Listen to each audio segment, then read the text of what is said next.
There is a passion amongst members of the property community and the people who write about real estate in the news media for acronyms.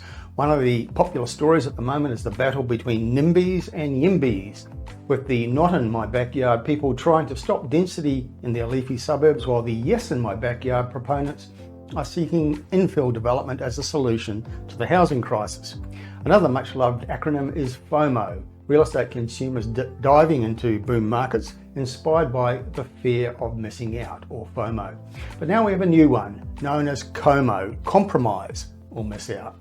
A recent media report suggested that the property market has shifted from FOMO to COMO, from fear of missing out to compromise or miss out, as affordability pressures and limited stock force buyers to consider what's realistic. The article said, in today's high demand, low supply environment, compromise is no longer optional, it's essential. Now, while I agree that most buyers have to make compromises to get into the market, I don't think this is a new factor. It has long been so. For as long as I've been researching and writing about residential property, first-time buyers have needed to make compromises and sacrifices to get into the market. No one achieves their dream home in their dream location with their first purchase.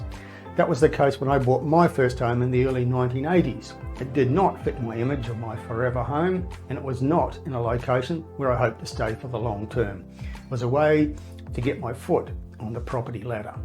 Now, each subsequent purchase was a step up the ladder, but it wasn't until I bought my fourth principal place of residence that I considered I'd got my dream home.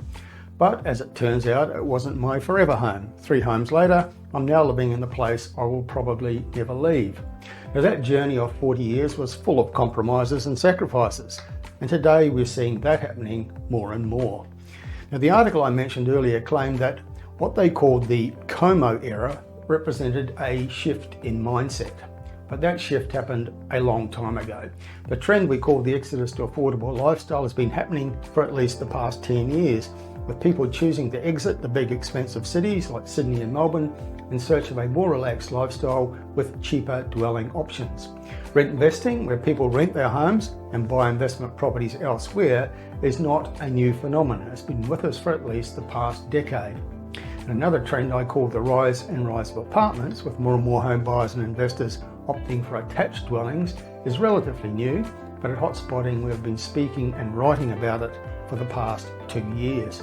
That trend is partly inspired by the pursuit of affordability, but there are also other factors driving it. The only thing new about real estate consumers making compromises to achieve property ownership is the acronym that someone's invented to create a headline.